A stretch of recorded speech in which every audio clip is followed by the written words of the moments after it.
going back to philosophies, like you have this philosophy of like we're gonna do more than we should, and it's gonna be tough, and we're gonna learn a lot, but we're gonna put it out to get to those learning.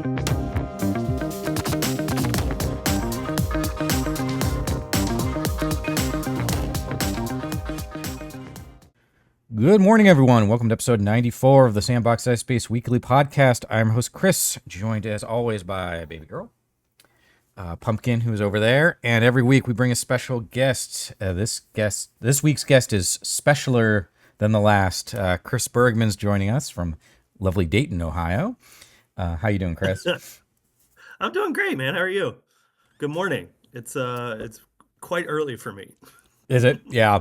I'm doing good. I mentioned before we were chatting, sort of in the green room, fighting this headache. Maybe it's from the weather going up and down, but I don't know, man. It's been a rough year, dude. It's been a rough year, but we are doing what we can to make it work.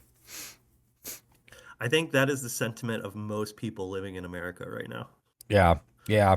Well, it's just been, I've talked about this on the podcast. I don't know if you know this, but shortly after I filed to run in my Senate campaign, my best friend of like 25 years got diagnosed with stage 4 cancer. And so I've been helping to kind of be his primary and take care of him. And then the business world is just nuts on our end. Like our typical clients just aren't spending money on stuff. So it's been a little bit of a touch and go, but I've got a great team. We have a great community, and we're just going to keep forging ahead as best we can. I'm probably in one of the best shapes I've ever been in my life, so I'll take that as a win. You look amazing. Yeah. Oh, thanks. Yeah, I've been trying to work out regularly and try to eat well. As soon as I have a gummy, then it all falls apart. But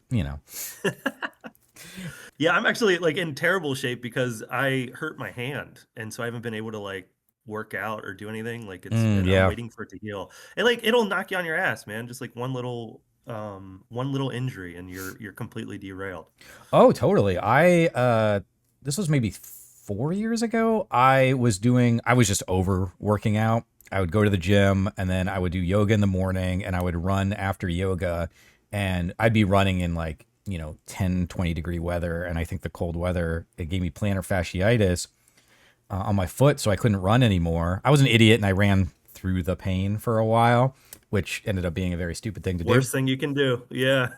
And, the thing with plantar fasciitis is it takes forever to heal. And I was like 14, 16 months into this thing. I was like, this is just my life now. I'm never going to be able to run again. But about 18 to 20 months, it began to heal, and, probably took me close to 2 years to more or less fully heal. But yeah, you get those like little things, particularly like your hand. You never realize your hand and your wrist, how much you use your hand and your wrist for just little things. Yeah.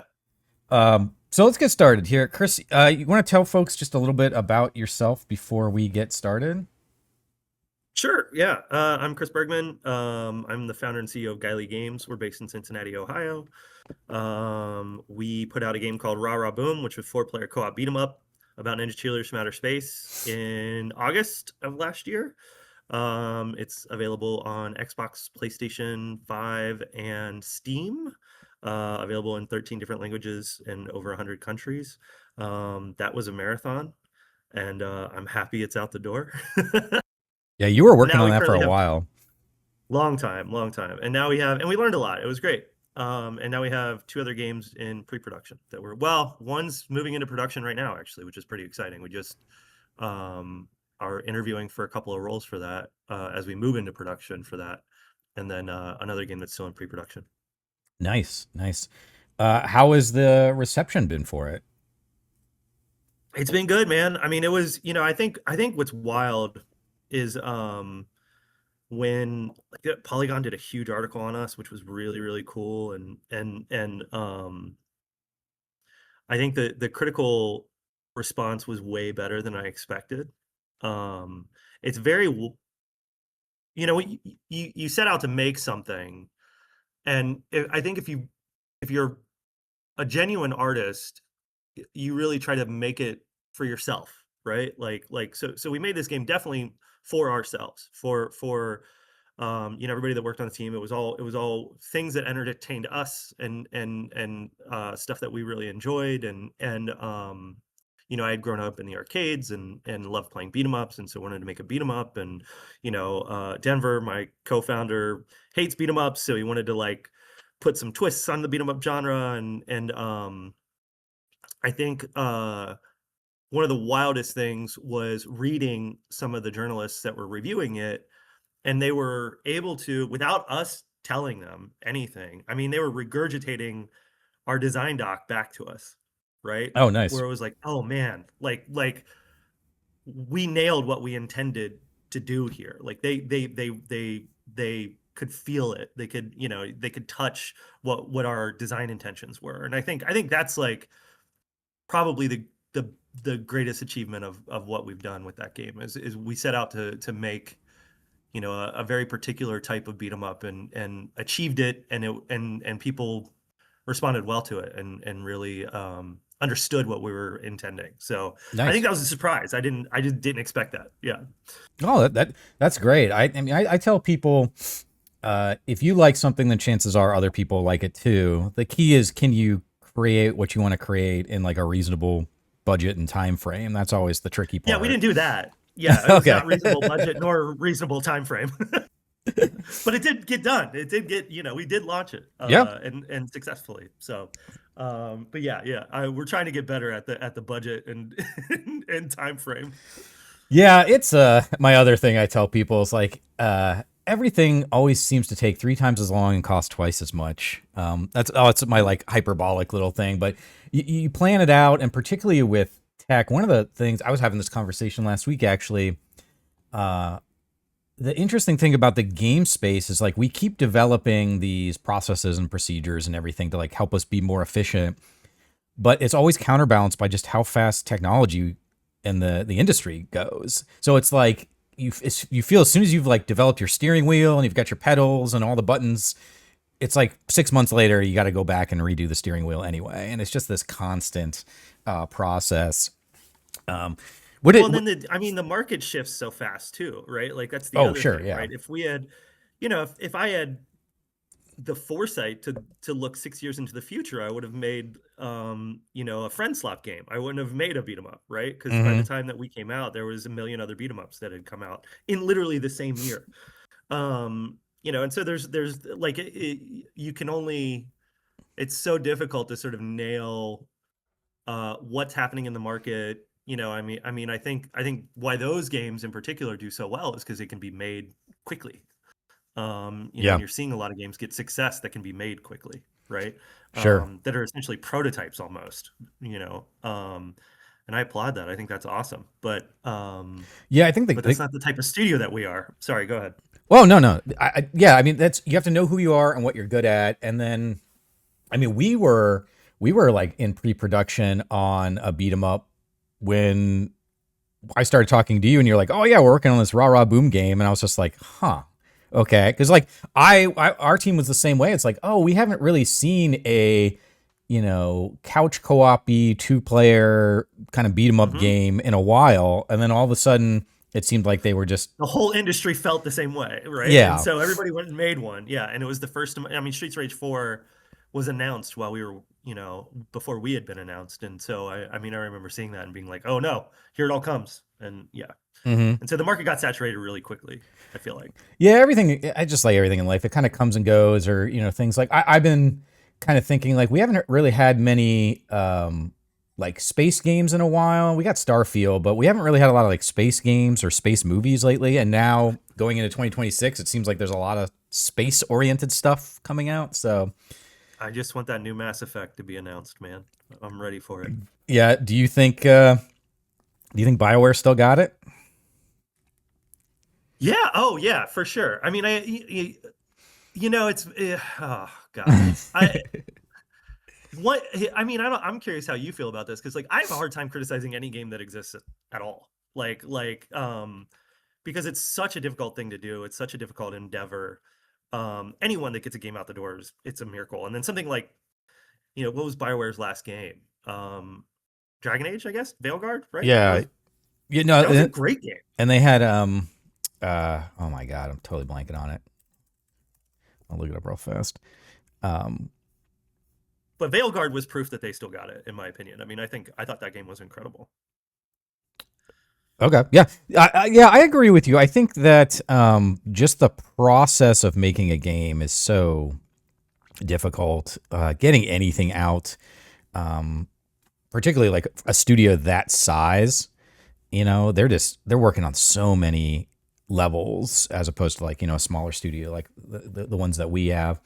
But I don't. Do you want to get down, sweetie? Sorry. I Mass Effect holds a special place in my heart. Like I really love that game, and I always compare Mass Effect to Lord of the Rings, the movies. It's like we're not going to get. No studio is going to fund a $500 million multi-movie experience these days. Like just no studio is going to do that. And the fact that both Lord of the Rings and Mass Effect were made to completion. I think despite Mass Effect 3's kind of ending controversy, they went back and adjusted a couple things to make it better. There still is no other. I mean, there's no other game experience that functions like that. Three big RPG games that are all interlinked narratively, like Yeah. that just doesn't exist. And I'm actually one of the people that now, granted, I always put the asterisk here that I was one of the people that liked Mass Effect Andromeda, but I played it like well after release, so I think that they had fixed a lot of the issues. I should go back and play it, actually. That's a good idea. Yeah. And I think one of the things I really like that I want to see more games do is Mass Effect Andromeda, instead of having like Renegade and Paragon and like yes, no choices, each button on the controller represented like a different, like there was like the empathy, the intellect, the sarcasm, and the whatever. And so all the responses were tailored to sort of like an emotional response. And that really created an interesting way to have conversations with characters. Because like I'm playing Fallout 4 right now again, just for fun. I'm actually playing Cyberpunk again as well. But Fallout 4 as an RPG, I mean, you're pretty much every answer gives you the same result. It's just kind of like window dressing. But Andromeda did some really interesting, cool stuff. So, well, I think what's interesting about those game design choices there is like, the world isn't black and white. Like literally, I have a magnet on my fridge of the Wheel of Emotions, which has, I don't know, something like 60 different emotions on it, right? And like we're complex creatures. Like we, choices aren't black and white. It's not just angry, mad, it's sad, depressed. Like there's a million different emotions that we have inside of those categories. And so I think any opportunity, like I've heard Fable is trying to do this. The new Fable game's really wanting to get into, hey, this isn't black or white. There's a lot of gray. You're going to make emotional choices that'll piss off some characters and make other characters happy, and and that just feels like much more true to life, right? Like, sure. A much more nuanced sort of decision tree for gameplay, and I really love that. I think Baldur's Gate did that really well, right? Like there's so many different options. Yeah, I have both Baldur's Gate and Claire Obscura on my to play list, but I just don't know if I got the emotional energy to get into a 200-hour RPG experience right now. But I did beat Outer Worlds 2. I don't know if you played that. I think that did a lot of really cool stuff on the RPG front. But I just saw an article yesterday that apparently they're not making a third. It didn't meet Microsoft's financial expectations. And so that I feel like nothing in Microsoft has met their expectations. Yeah. Like anything that Microsoft has bought has not met their expectations. And so I think what happened is you have a bunch of penny like bean counters buying all these studios with this like crazy multiple expectation of what a game's going to do, right? And the reality is like 30% margin still the margin that we're running at, man. Like you're not going to 10x a game every single time. And sure. Like I don't the idea that a game like Outer Worlds 2 didn't meet expectations or didn't meet shareholders' expectations just feels like such bullshit to me, because like I'm sure it's still well, and then you like, how do you quantify, like their model's so messed up. Yeah. Because it's like, how do you quantify it? Because the game's not selling anywhere. Like, it's on Game Pass. Like, any, you know what I mean? Like, how do you quantify sales there, right? That, Like, how is it generating revenue? Like, that's what I what's the was gonna. correlation there? What I was gonna bring up is on the Xbox side, it's on Game Pass. So, like, how do you even determine revenue? And then they brought it out on PlayStation. Supposedly, it sold pretty good on PlayStation. Yeah. And yeah, I agree. We constantly see this. The one that I always remember is Square Enix when they released the original like remake of Tomb Raider, and that game was like a phenomenon. Like, people love that game, and in their investor call, they're like, "Oh, this game did not meet our expectations." Even though I don't remember, it sold like 8 million units or something, and they're like, "Oh, it didn't meet our expectations. We're looking if we want to do another one." And everyone was like, it sold 8 million fucking units. How did it not meet your expectations? Let's redefine expectations, please. Yeah. Like, that's, I think the people that are setting those expectations aren't people that make video games. Yeah. Well, you mentioned the investors, and I think that's what's going on, particularly in the tech space in a lot of ways, is the investor expectations for ROI is just way out of whack with building long-term sustainable companies. And I think we're seeing a lot of decisions that are being made, particularly in the games space, where it doesn't make any sense what you are attempting to do. This one title that maybe's got some fan base to it, and you're expecting it to sell 15 million units. You expect it to be like on par with Call of Duty or something, and just like, it's not gonna happen. Like, I don't. But I don't. I would look Call of Duty, and then you buy. I mean, part of the problem is you buy Call of Duty for $75 billion, and then have to justify that. You're like, right away.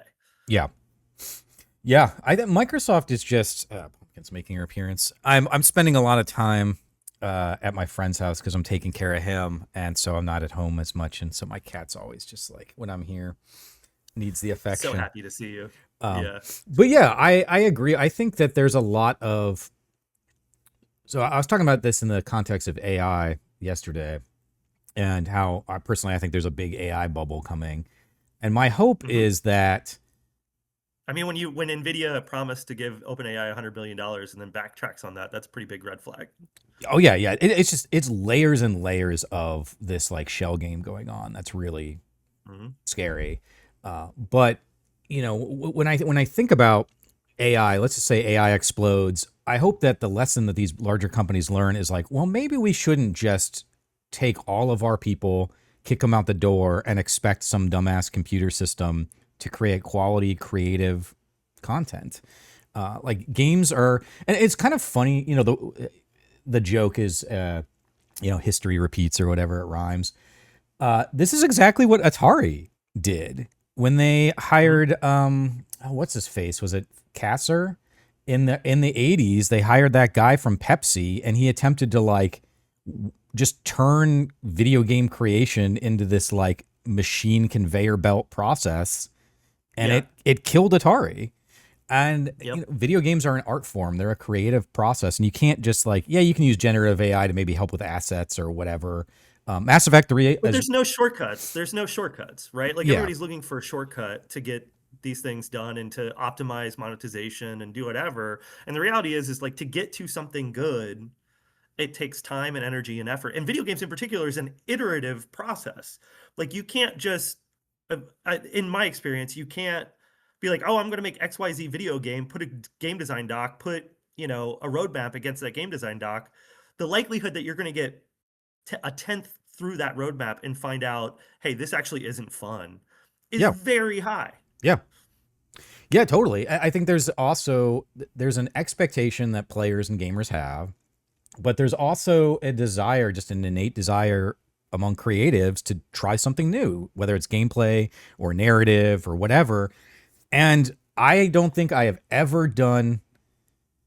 I'm thinking back in my whole career, both as a developer and as an artist, there's maybe like one or two projects from start to finish where I was like, well, that went well. Everything is always like, you get halfway through, it's like 2 a.m, and you're like, shit, this is not going to work. Like, how do I piece this together? And all of a sudden you're designing a totally new schema for whatever the problem is.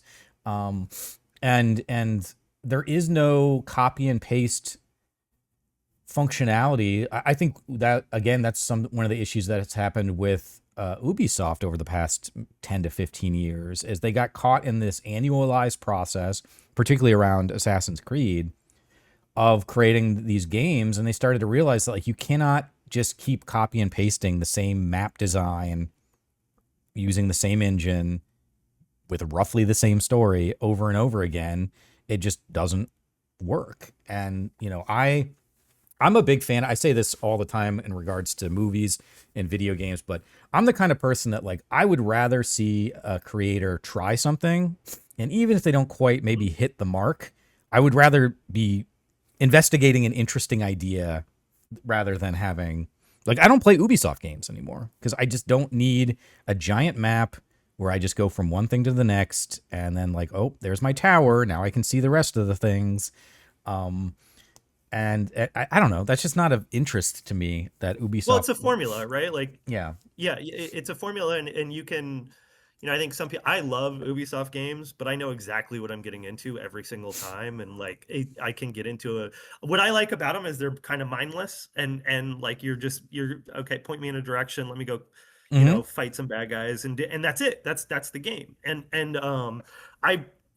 For me, I'm an MMO. I love MMOs, right? Like I kind of love the boringness that happens with like those kind of games and the monotony of it. Like, but like it's still formulaic. It's still the same thing over and over and over and over again, just with a different skin on top of it, right? And I think you have these people that are making these decisions of like, hey, we need to make a game every year, that aren't core to the process of actually making the thing.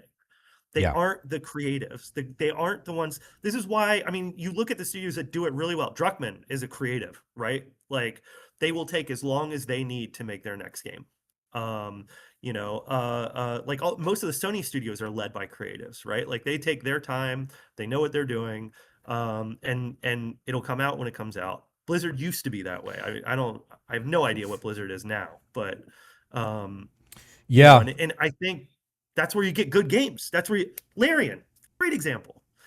Like Larian is a perfect example. One, Baldur's Gate 3 is literally the best video game that I think has ever been made, in my opinion. Oh, high praise. Oh yeah. And but you have a studio that's led by creatives. They're going to take the time that they need and make the choices that they want. They even to the point that they're like, well, our next game is going to be our own IP because like I don't want to deal with D&D anymore. Yeah, and I think Larian's a great example of one, the thing I was talking about, where I think we've seen over the past 20 years that this shouldn't be a surprise. If you take a moment and you have a talented team that has a vision and is excited to create that vision, then you get a good product out of it. And then that product is generally well received by the audience. And we've seen that a lot with movies and video games and music as well, where if you create something that like speaks to the human experience, your wheel of emotions, and is trying to say something interesting, people will respond to it. I am intensely curious about GTA 6. I know there's a lot of people that have different opinions on it. I think GTA 5, I never beat GTA 5. I hit some kind of bug or something and I couldn't get past it. But I think GTA 5 is sort of a technical marvel in what is going on under the hood in that game. And I think I mean, that's Rockstar in general, right? Yeah. Like they Red Dead 2, I think, is an amazing game. Yeah. And now Rockstar, being backed also by Take-Two, is in a very specific position where they make so much money that they can take however long they wanted to make whatever game. There's a really interesting guy called Zenke Goose. He's on YouTube. I'm trying to get him out to GDAX. But he does all of these, like, I played every game. I played every Blizzard game. I played every Rockstar game. But he does this in a really interesting, like, historical context. And one of the things he mentions about Rockstar that I never noticed, but I was like, oh yeah, totally, is every game that Rockstar makes is like a prototype for GTA. So every time they make a game that's not Grand Theft Auto, they're testing out new tech and features and whatever that they're going to incorporate into Grand Theft Auto. And just looking at what they did in Red Dead 2, which is a game that came out a decade ago, roughly. Like, I'm very curious about what GTA 6 is going to be like. And I mean, it's going to be massive. It's going to be massive. yeah, I mean, It's going to be incredible. I hope it's not. I love Cyberpunk. That's one of my favorite games of all time. But at launch, it was a total disaster. I don't think GTA, Rockstar will not release a GTA game that they are not 100% behind. Right? I think they're Yeah, excited about it. I think those are different development philosophies in a lot of ways between Rockstar and CD Projekt Red. Like I think Project Red, if you go back like to their history, like Witcher 1 was incredibly janky. That was a janky ass Oh, sure. janky game. Yeah. Which Witcher 2 was really janky, right? And they didn't get really solid gameplay, I think. Well, I mean, those games they were solid and fun. I don't mean to say that they weren't, but it wasn't until Witcher 3 that it really like sort of solidified in what they make. And then they make this And even dramatic leap even from Witcher Witcher 3 to 3, sorry, just Cyberpunk. to jump in real fast, even Witcher 3 at launch had a fair number of issues. It took probably 3 or 4 months for them to get Witcher Yeah. 3 into the state we kind of think of it now. But I think that there's a development mindset of this is as good as we can get this game internally. We know there's going to be issues. Let's get it out into the world and then fix those issues. And I'm a fan of that approach. Like I like our next game is releasing in early access first, right? Like cuz I want to Okay. get the game out there faster. I want people to be able to play it quicker. I want to get feedback, more iterative feedback happening. And so like I think that's a great like I really wish people would just like take a breath when a game comes out and give it time to breathe. And be like, okay, we know that today this is where the game's at, but we also this studio has every single time come in and fixed any issues, and a month from now, a year from now, the game's in an incredible state. And so I wish there was a way to just be like, we know that it will come out buggy. Let it come out buggy. Like I wish gamers and the audience would just have a bit more patience with developers Yeah. instead Well, of being like, well, this isn't perfect. yeah. Like I'm pissed. Well, you're not Like, going to get come on, that. You're not going to get that, Chris, but we can all wish. man. I know. Um, I know. I think I'm half with you on that. I think that again, Larian's a great example because that game was in early access for like 3 years. Yeah. And it got a lot of Yep. feedback. And one of the things I mentioned is their UI system. They rebuilt their UI system pretty much from scratch based on early feedback from players because players are like, it's convoluted and it's difficult to understand. Like, name me another studio that's gone back and reworked their entire user interface system because of feedback. Right. Like, it just doesn't happen, right? So I think Right. that being in early access is a really good thing. I do think that we need to hold some of these studios. So CD Projekt Red, I think they knew internally on the creative side that this game was not ready, and I think they let their investors or maybe their leadership make a decision that they shouldn't have. And my hope is that they have learned from that and they're not going to do that again, like unless they're ready. And I think the success of of both The Witcher 3 and Cyberpunk have probably given them a financial cushion to be allowed to do that now. But that's my take Well, on they're it. also learning though, but like they're also learning on each and every game, right? Like Sure. every game has gotten better. It's gotten more stable. It's got like it's if you look at Witcher 1 versus Cyberpunk, like they're night and day, man, when it comes to like Oh, totally. jank and polish Dude, and everything like that. So I of course they're gonna be Witcher 4 is gonna be way better, right? Dude, like I said, I'm playing Fallout 4, and that game crashes on me all the time. All the time. I mean, every 30, 40 minutes, it crashes on me. I have not had a crash on Cyberpunk. I will intentionally, when I walk away from Fallout 4, I save it. I'm on PlayStation. I go to the menu and I close the app out so that the next time I'm restarting fresh. With Cyberpunk, I just turn my TV off, puts the PlayStation in the rest mode. I come back, pick it right back up and play it. So yeah, there's definitely these huge improvements. My main thing though is when we're talking about these multi-billion-dollar companies, I do think there needs to be a level of expectation that they're not going to put out jankety crap. Like, you guys have the money and the talent to make sure that your product is good. And so I think when you reach a certain level, when you reach a certain level, like the expectations should be there in a reasonable way. I'm not talking about keyboard warrior nonsense for gamers online. But I think CD Projekt Red moved into that space, that sort of like solid AAA space with The Witcher 3. Maybe bit off a little more than they could chew on the tech stack with Cyberpunk. Oh, they totally did, but they learned so much. Yeah. Like that's what I mean about design philosophy is they knew they were punching above their weight. Like with Cyberpunk, they 100% punched above their weight, Yep. and still achieved something amazing and had to get it out. Like had to get it out the door. I think that's my point is like going back to philosophies. Like you have this philosophy of like we're gonna do more than we should, and it's going to be tough, and we're going to learn a lot, but we're going to put it out to get to those learnings, right? Because you Yeah. can't, when the game's not released, it's sitting in isolation, man. Like you can Oh, only totally. do so much in isolation, right? Then the other side of that is you have Rockstar, which is, gosh, how old is that studio now? 30 years old, 20 years, 25 years old. Like, I mean, Oh, they're it's taken from 16 years to yeah, make they're from GT. the mid '90s. Yeah, so like they are a different philosophy of like this game's going to be perfect when it comes out, right? And I just wish that gamers could hold both as acceptable outlets, acceptable ways to release a game. It doesn't have to be one way, right? Like um I think, I wish Cyberpunk had an early access tag on it when it came out, because I think that would have stopped a lot of the backlash, right? But the expectations were so high. Dude, me personally, my pen and paper role-playing game growing up was Cyberpunk 2022.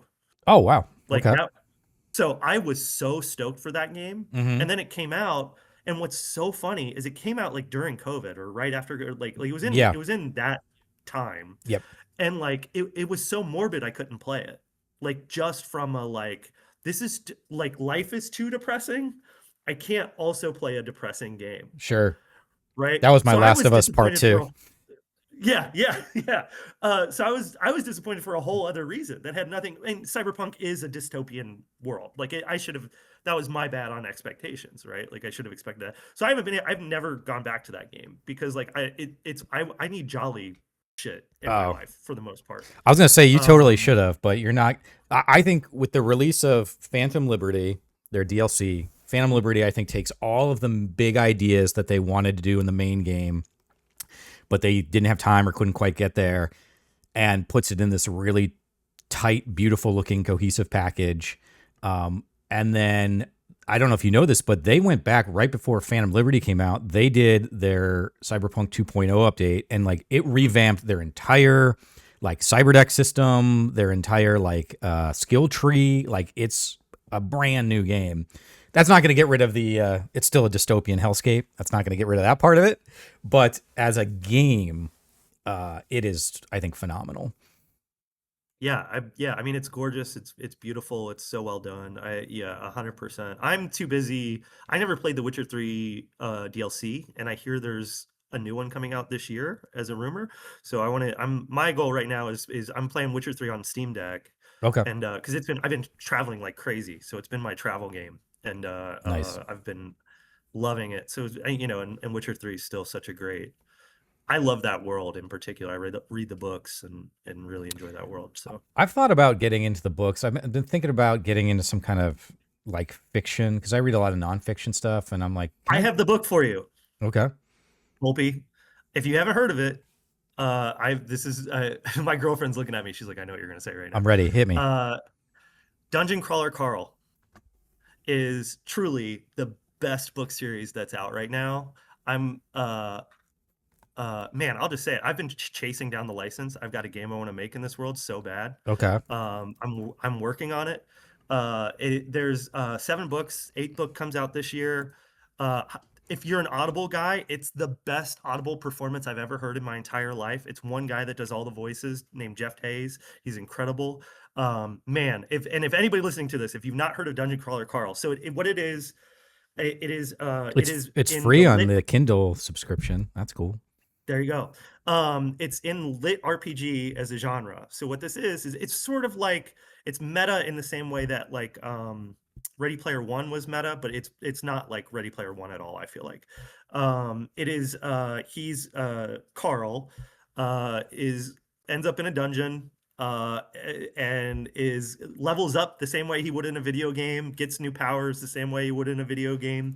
And it's so good, it's so entertaining.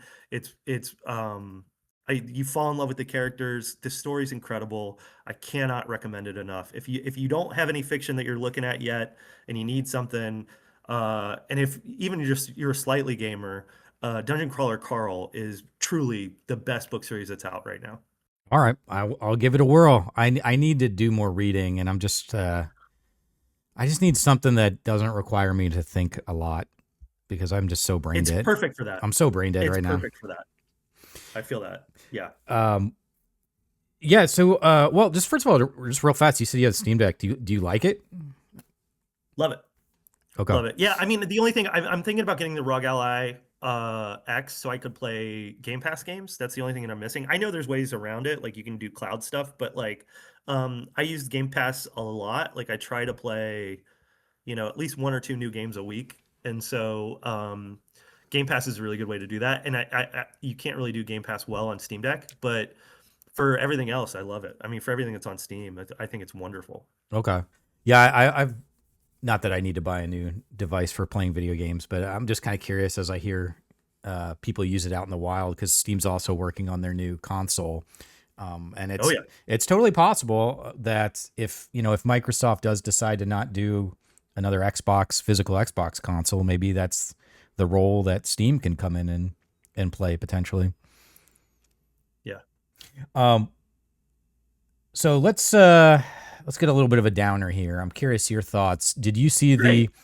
the articles going around off of the GDC State of the Industry that said about a third of U.S. devs have lost their job in the past 2 years? Did you Yeah. see that article? Curious about your thoughts on that. So for GDEX, real fast, what we're going to do with GDEX is, well, I guess I should announce October 15th through 18th. So save the dates on that. We'll be updating the website and stuff, but we're really going to focus this year on the sort of conference side of GDEX, focusing on how do we help devs and studios be successful, publisher pitch, events, studio building, marketing, all that kind of stuff to kind of help us get through this hard time. But with all that being said, sprinkle some wisdom on me, Chris. Oh, in regards to 30%. Yeah, in regard to a third of the U.S. developers getting, yeah. Yeah, I mean, here's the thing. It's happening everywhere. It's not just in video games. I think we have to remember that this is a macro issue, not just specific to video games. I think the market blew up during COVID, and we're still adjusting from that, right? Like we're still bouncing back from or realigning to what reality is. So I think there's a lot of over hiring happening, in 2022, 2023, and so that had to adjust after the fact. That's my cold sort of analytic viewpoint of it. Is that kind of reality. And I think it sucks, man. I want to live in a world where anyone that wants to make a video game can make a video game and that can be their career, right? Mm-hmm. I want to live in a world where every game can be successful in some way, shape, or form. I think that's the ideal. I love making video games. I love working with the people that make video. We laid off people after Rara was done, because we couldn't justify a sequel or DLC. And those are people that are like my good friends. Like it's hard, and there is the reality of like it costs a lot of money to have people on payroll, like a lot of money. And if that Sure. money doesn't exist, it just doesn't exist. Like there's I wish there was a better way around it. I wish we had universal basic income. I think that would solve a lot, just to go on. I don't know if you lean that far politically, but like I believe that like if everyone had a safety net, there'd be a lot more good video games out. And there'd be a lot of people that could make video games, and there could be a lot of people that could pursue their dreams more. And especially with AI supposedly taking all these jobs, like we need some place for these people to go, because I think we're it's going to get worse. It's not getting better. Like Yeah. it's going to get like unemployment's going to go. We're going to be in an unemployment crisis within a couple of years, right? Yeah, I think that's a very astute point. It's something I've said on the campaign trail is you keep hearing these conversations about how AI is going to create this society of abundance,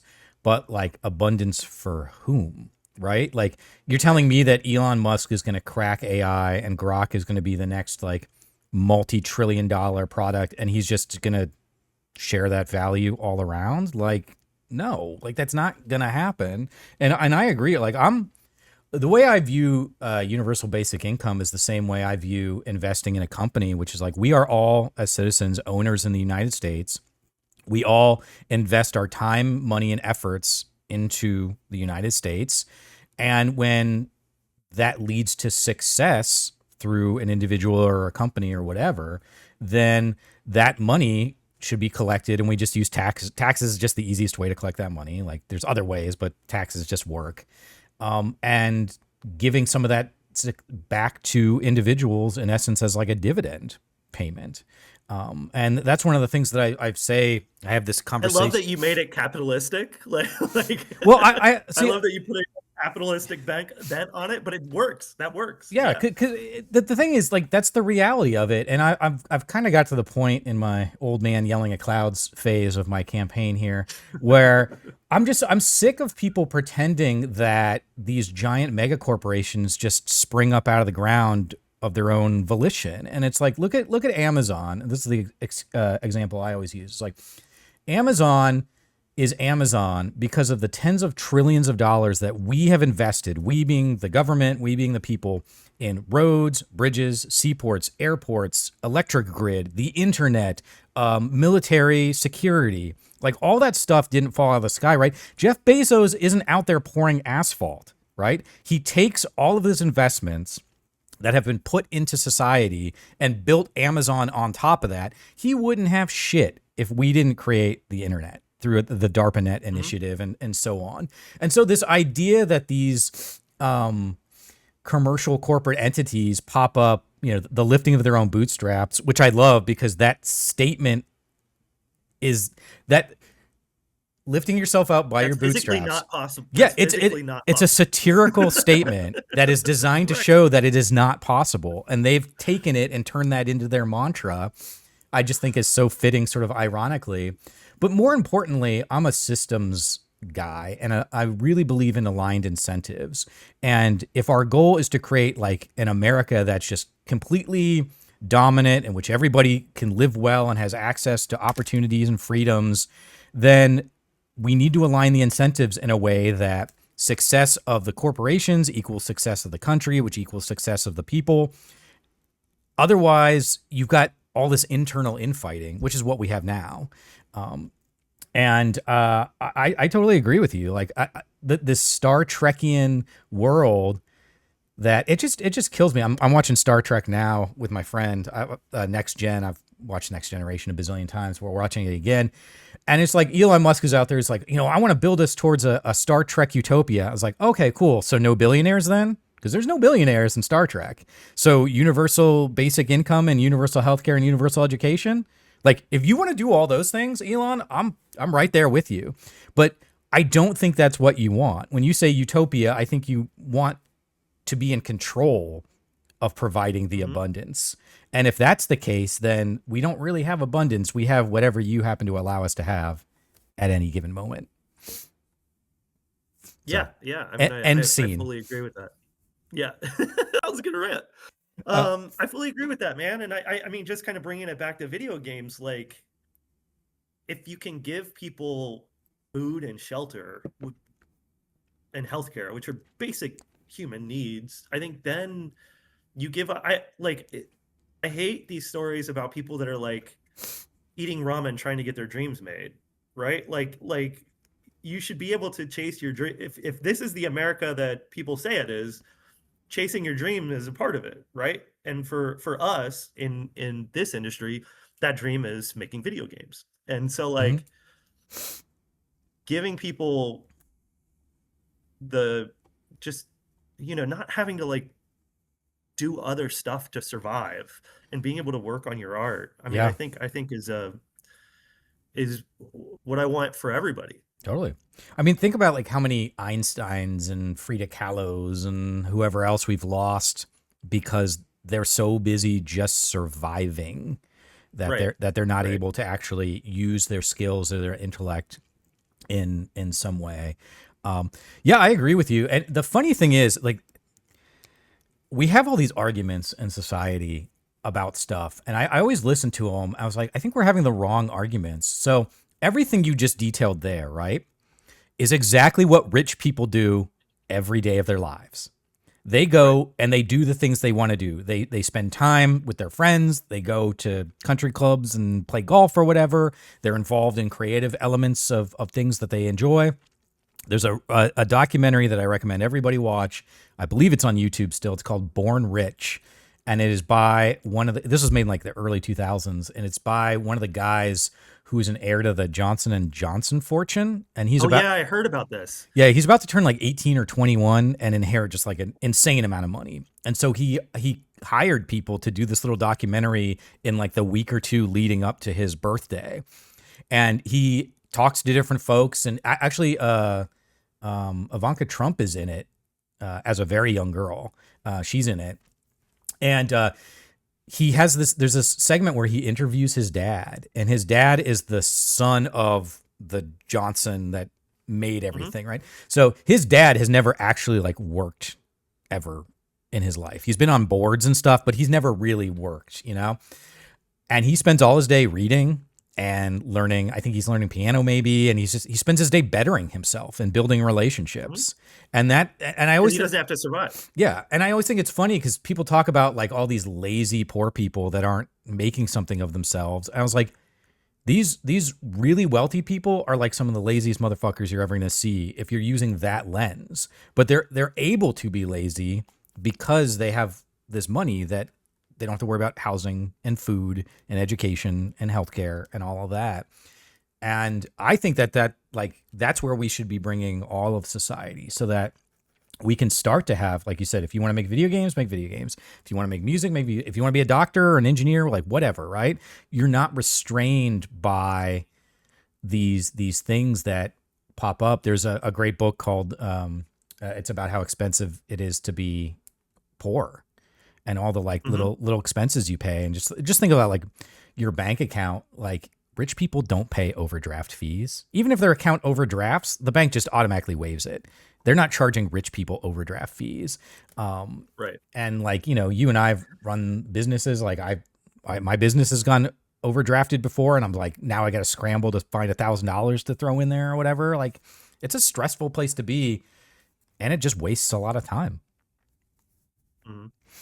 And Yeah, I mean, it's a real cost. Like you look at, well, one, it's a cost in many different ways, right? Because they want cheap food, so they're going to McDonald's, and that's hurting their health. Like yeah, it's their health is declining because they're not getting the nutrition they actually need, right? Because they can't afford it. I mean, truly, right? They are buying furniture that's cheap, which means it has to be replaced much more often than expensive furniture. hmm And so over the long term, you end up spending way more on cheap furniture than you do on. I'm just using that as an example, no, right? that's Like, I but think it's called like the boots fallacy or something. But they talk about yeah, with workers like blue collar workers that can afford to buy, the 80, 100, $120 boots that will last you for 5 years, where as yeah, opposed to workers that can only afford the 20 or $30 boots that will last you 6 to 12 months.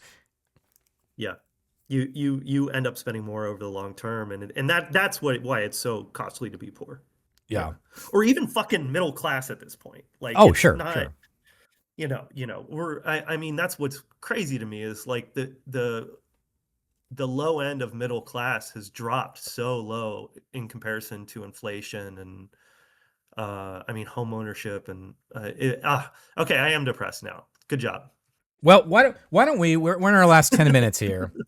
Why don't we pull it back? And with our theme with GDEX and the reason the sandbox exists is to build a community around game development that can help each other out. So, what are some things we can do over the next year? GDEX is in 10 months. What are some things we can do Yeah, in I 10 mean, months to help people? yeah, I mean, getting together in community, I think is the biggest thing, man, for sure, right? Connecting regularly with other humans. I'm always here if people need mentorship or need advice or anything like that. I think having a group of mentors is really important for anybody that wants to make anything. I have a group of people that I bug constantly and annoy constantly, and we love each other for it. We've got GDC coming up. Anyone that's going to that, let's all connect up there. I know there's an Ohio dinner usually. Hmm. Um, Yeah, I'm not sure if I'm going to make it uh, to GDC this year. I know they're trying their new Festival of Games shtick, Yeah, it's but weird. That's weird. Yeah, I'm up for an award, so I have to go, which is nice. But okay. What's the because I award get to say for? that. Best song. So Drew and I made the Rah Rah theme song, and that's up. It's up against Clair Obscur, so I don't think Oh, we're gonna win. geez, But yeah. Strap in. but like a bunch of other Hades too. I think their theme song and like yeah, it's like we're the only ones that are like the little indie on that one. But it feels good. That's It's awesome. nice. That's awesome.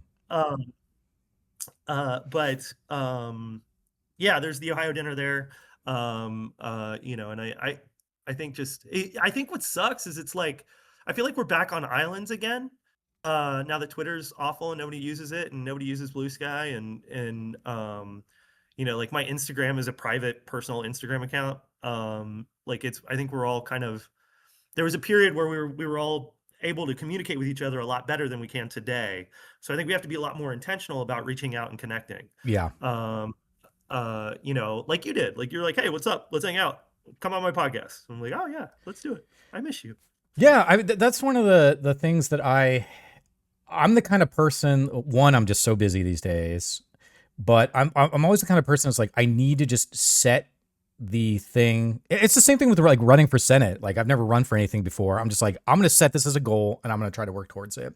And I try to do the same thing with my relationships, and this podcast helps me at least keep folks in there, because otherwise I just feel like I'm always running around like a lunatic. And then Mhm. 9 months goes by, or in the case of you and I, we haven't seen each other in person in like 2 years or more. Yeah. And so I'm just like, I need to put these little things in the back of my mind to make sure that I am spending time building relationships I care about and interacting with people I care about. Because man, I'll tell you what, time's flying these days. Oh, it's insane. It's going by so fast. I have a 14-year-old and an 11-year-old now, which is wild. I have a full squad for arc raiders now, which is Oh, incredible. nice. I need to I keep getting, I got all these people that are around me. They're like, oh, you need to start playing Arc Raiders. And I was like, all right, maybe I'll give it a whirl. Um, Yeah, yeah. Sweet, man. Well, we're kind of getting to the end of our time here. I appreciate you being on. Is there a way for folks to follow you or get in contact with you? I'll invite you to the Sandbox Discord because we do some kind of mentoring stuff there. I think that could be fun Sweet. whenever you got Yeah, for time. But sure. any other ways or anything you want people to follow you on? Yeah. I mean, if you want to connect with me, follow me on Insta at Bergs Makes Games. It's just my personal Insta account, so you'll see photos of my kids and stuff. But yeah, follow me there. My email is chris@gyleegames.com. If anyone wants to connect, happy to connect. If you're in Cincinnati, definitely connect. I own a bar called the Highball in OTR. I will buy you a drink there. Um, I think that's it. Oh, I'm starting improv classes soon. So I'll, Really? I'll be bugging, yeah, I'll be bugging people to come to improv shows at some point, I'm sure. Okay, that sounds fun. Mhm. Yeah, I was supposed to go down to Cincy for a Latino thing for the campaign.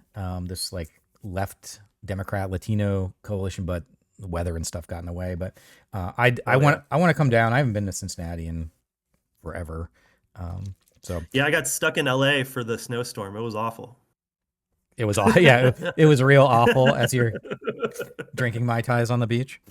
Um, Well, I'll ping you before I head down, just in case you're not Yeah, please do. gallivanting around the world, and I'll let you know if I end up going to GDC. I'm not sure if I will, but I'll let you know. But Chris, it's always a pleasure. Thank you for being on. This has been episode 94 of the Sandbox.Space League podcast. Reminder, we do this every Wednesday at 10 a.m. Eastern time, and then we also post it on our YouTube channel. So keep a look on that. Check out thegdex.com for updates. Hopefully I'll have some of those out today for the event. We're making some really fun changes that I think people will really enjoy. So keep an eye on that. And then, of course, the Sandbox Discord channel for our professional community. It's free to join as a community member. And then we have a whole bunch of resources like, pitch presentations, portfolio reviews, mentorship, all sorts of stuff on that. So check that out. But otherwise, it has been a wonderful episode. On behalf of myself, Pumpkin, Baby, everybody in the chat, and our special guest, Chris, thank you. And we will see you next week.